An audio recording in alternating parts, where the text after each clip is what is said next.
Salut tous les gourmands et bienvenue sur Plaisir et Diète dans la Masse. On se retrouve pour une nouvelle vidéo et aujourd'hui une vidéo où je vais manger pendant une journée comme Chris Bumstead, donc le Mister Olympia 4 années de suite.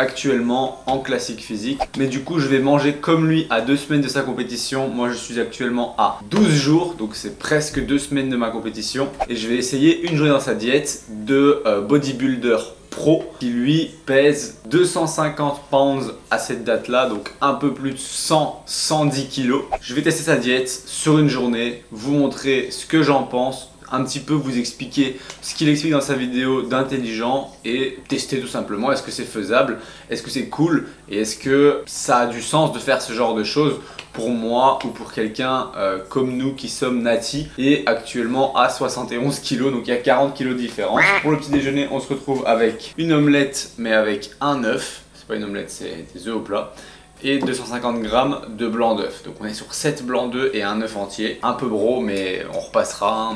Disons que c'est vraiment en mode low fat parce que croyance que perdre du gras égale pas manger de gras.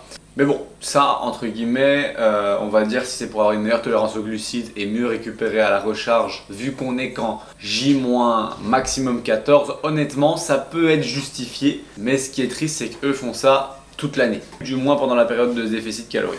Et ensuite on a un porridge, quelque chose que je n'ai jamais fait depuis un bon moment actuellement en sèche depuis autant de temps. On est sur 80 g d'avoine avec 30 g de whey. La whey Koro cette fois-ci vegan parce que j'utilise pas trop de whey en ce moment.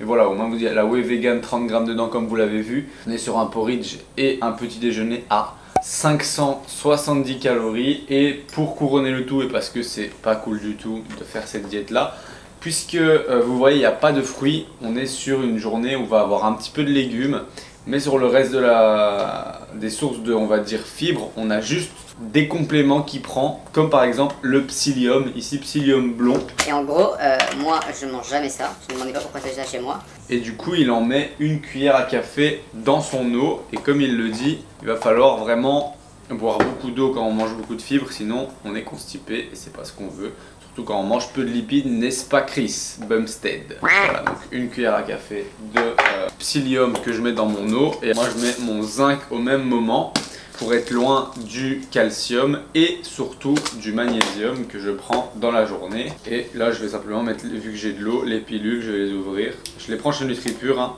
C'est toujours moins 10%, code maxime 10. Et je les mets dans mon shaker. Et donc je vais essayer de boire cette boisson là sur le petit déjeuner pour essayer de faire comme Chris. Lui il faut savoir qu'il boit au moins 5,3 litres d'eau par jour, donc jusqu'à 2 gallons, ce qui fait un truc du genre 7 litres. Mais bon, déjà si j'arrive à boire 5 litres 3, je serais très content.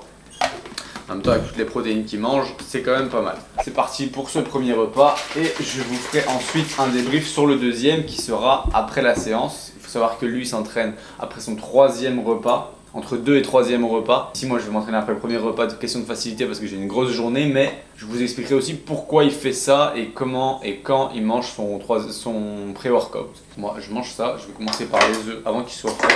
Et dernier point, il pèse son sel parce qu'à la prépa précédente, donc pour le 3e Mister Olympia, il l'a pas fait. Et il se trouve qu'il a moins bien réagi à la recharge au sel, à la consommation de sel, à la rétention d'eau, etc. Donc là, il pèse son sel, il met 1,3 g de sel sur chacun de ses repas, sauf au petit déjeuner où il met 2,6 g puisqu'il en met sur le porridge et sur les œufs. Après, honnêtement, moi, je vais pas le peser précisément, mais j'en mets quand même un petit peu. Donc voilà, sur les deux, le porridge, j'ai mis du sel, me demandez pas pourquoi, et sur les œufs. Je mange ça et on se retrouve aux toilettes parce qu'avec autant de prod, ça va être sympa. A tout à l'heure. Petit déj est en train de me tuer, le porridge est énorme. 80 g plus les œufs, c'est vraiment quelque chose que j'ai plus l'habitude de manger. Ça plus les fibres, du psyllium, plus les fibres du porridge. Clairement, c'est galère. La seule chose qui est un petit peu désagréable, c'est le goût du porridge sans trop d'édulcorant. Après honnêtement, à 2 semaines de la fin de sa prépa, il consomme le minimum d'édulcorant possible. Et alors à 1 semaine, il en consomme plus du tout. Pour ma part, j'ai essayé de faire pareil. Et pas que pour la vidéo en fait. Je fais pareil là au quotidien, à part dans mon café où je mets un peu d'édulcorant, le reste du temps je bois plus aucune boisson, zéro. Plus aucun produit avec de l'édulcorant pour essayer de déshabituer mon corps aux édulcorants, mais surtout pour éviter d'avoir les effets indésirables des édulcorants, tout simplement comme il le dit dans sa vidéo, qui sont tout simplement des effets de digestion potentielle de certains édulcorants que vous digériez moins que d'autres, et aussi pour éviter la potentielle rétention d'eau, parce que les édulcorants font travailler votre tube digestif, amènent de l'eau, etc., etc. Donc il peut y avoir des ballonnements, il peut y avoir de la rétention d'eau, il peut y avoir des troubles du transit, et tout ça on essaye de l'éviter à 2 semaines de la compète pour éviter d'avoir des, entre guillemets, résultats visuels moins intéressants, et aussi des résultats sur la balance, sur l'analyse de l'avancée du physique à 2 semaines de la compétition. C'est ça qu'on arrête ça. Donc lui en met plus du tout, mais il consomme juste ses protéines en poudre qui ont évidemment des édulcorants, et alors son pré-workout qui est tout simplement une poudre de pré-workout avec des édulcorants. Pour ma part, je consomme pas de pré-workout, je prendrai un café avec mon édulcorant, donc finalement ça sera un petit peu le même principe au niveau édulcorant. Moi mon pré-workout c'est maintenant, donc je suis avec ce gros truc. Je vais attendre encore quand même 1h30 avant d'aller m'entraîner parce que sinon je vais rouler. J'y gère ça, je vais m'entraîner et je vous retrouve pour le deuxième repas qui lui en théorie est un repas qu'il mange avant l'heure du midi, parce que il va s'entraîner vers 14-15 heures, donc il a fait entre temps 3 repas sur sa journée. Ok les gourmands, on se retrouve pour le deuxième repas et c'est tout simplement du riz, des asperges et du poisson blanc, et je n'ai clairement pas de fourchette. Et alors, comme dit Chris Bumstead, c'est shredded lettuce to get shredded. Shredded lettuce. The shredded lettuce gets you shredded. Ça veut dire de la laitue coupée en petits morceaux pour être découpée en petits morceaux, c'est-à-dire hyper sec.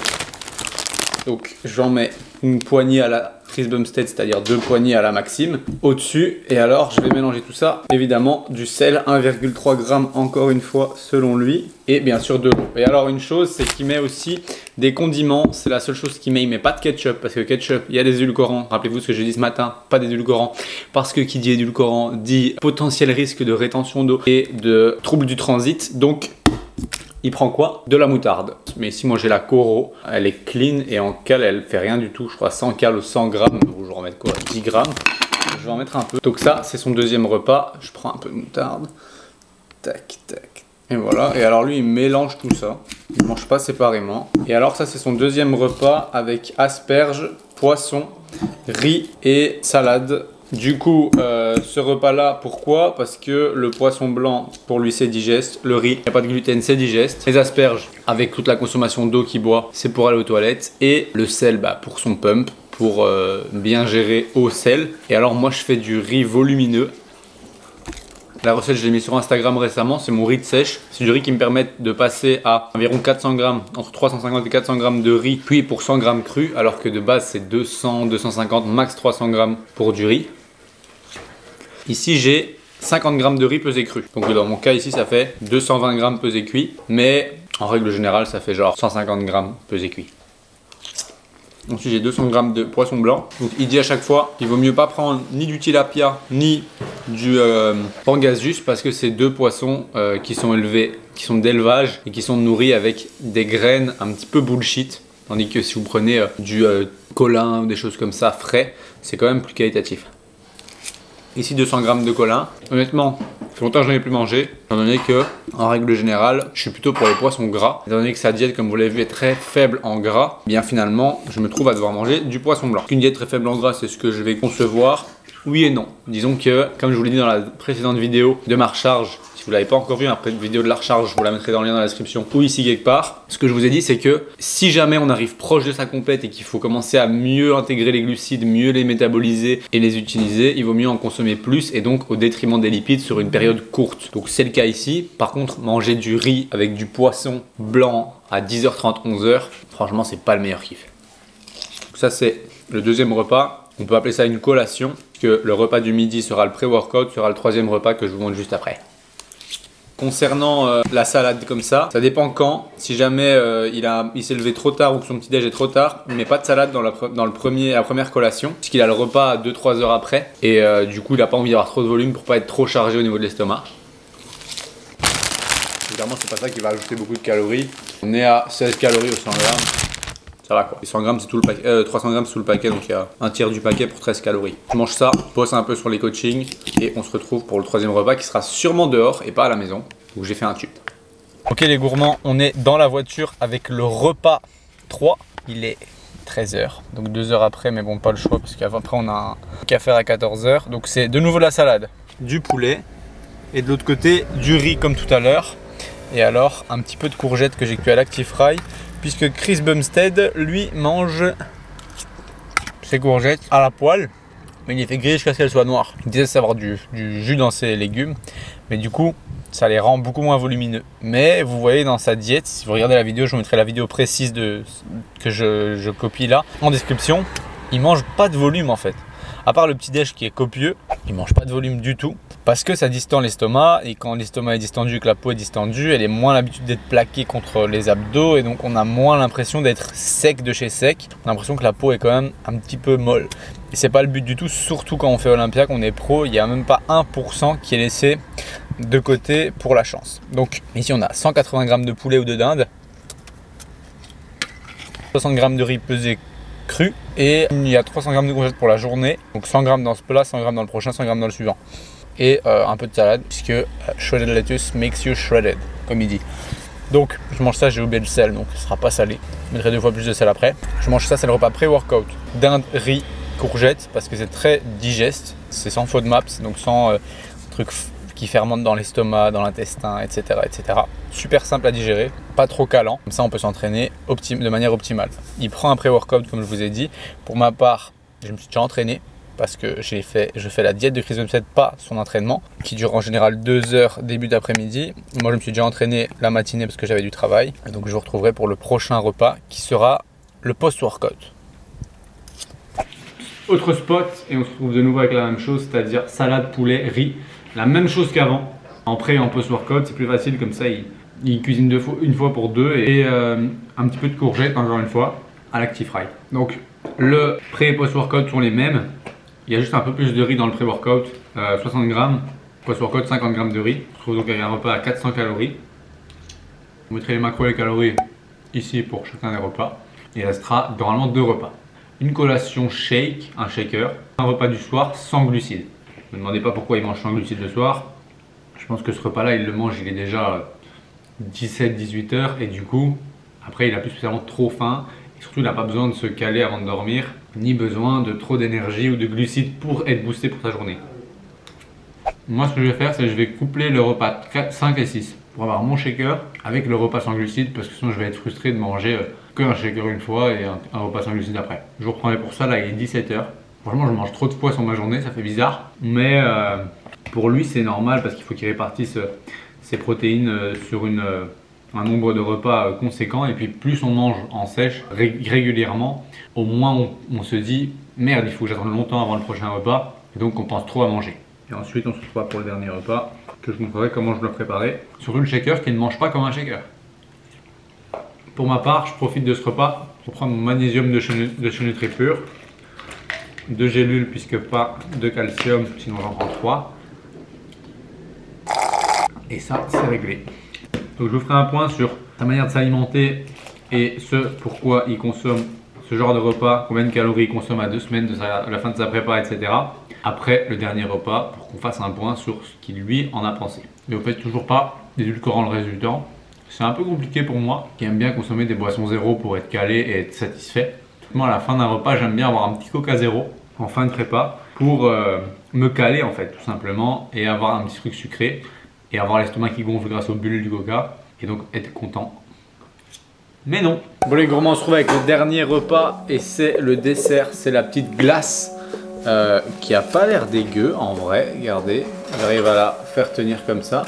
C'est juste de la whey, des glaçons, donc 30 grammes de whey, 6 glaçons et un peu d'eau. C'est une dinguerie. Ah ouais, vegan. Ça a une bonne texture un peu crémeuse. Au congèle pendant 1 heure. Ça fait une glace. Protéinée. À 100 cal.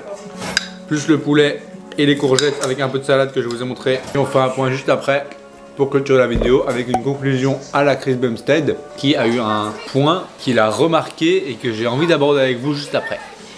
On est le lendemain matin, je vous fais juste un point sur du coup ce que je vous avais dit, c'est-à-dire la clôture de la vidéo est un point important que Chris Bumstead a abordé dans sa vidéo et que je trouvais important d'aborder, surtout dans son cas, puisqu'il se trouve que ça fait 4 fois que Chris Bumstead tente Olympia et devient Mister Olympia, donc c'est la compétition la plus prestigieuse en musculation pour finalement en bodybuilding avoir un physique qui est reconnu. Vous pouvez un peu apparenter ça aux Jeux Olympiques, mais au niveau du bodybuilding, et il a gagné sa catégorie face au monde entier en fait. Mais il se trouve qu'il a testé l'année précédente d'atteindre ce physique en déficit calorique pendant un certain nombre de semaines, et il se trouve qu'à 2 semaines de sa compétition, il s'est retrouvé à un certain niveau de masse grasse qui est attendu à 2 semaines, et ce qu'il a fait tout simplement, c'est qu'il s'est dit ok, à ce total calorique là, à ce niveau de masse grasse là, je suis à combien de calories? Et il était à